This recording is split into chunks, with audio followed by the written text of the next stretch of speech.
I just want to thank you from the bottom of my heart, what I have left of it, which I believe the love of the community fills some of that void.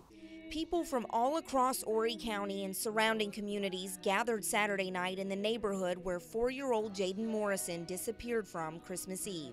His body was pulled from a retention pond not far from his grandmother's house where his family was visiting for the holidays.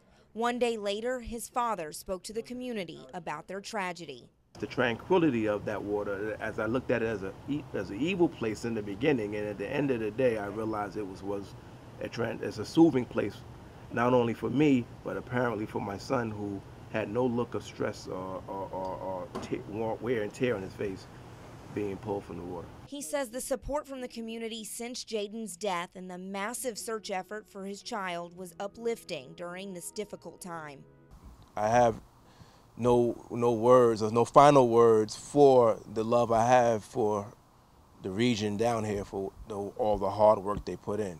I mean, you sacrifice Christmas Eve to search for my son, a son that's a visitor down here.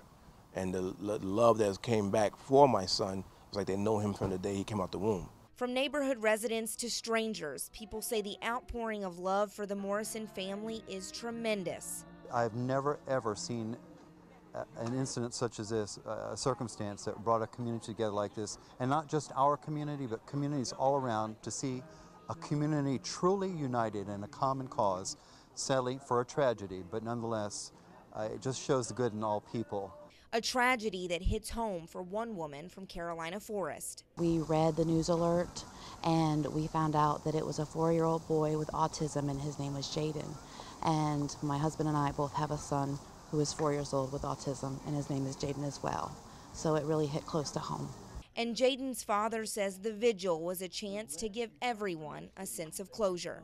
This community needs just as much of a closure to these events as we do. Reporting in Horry County, Alex Heaton, WPDE News Channel 15.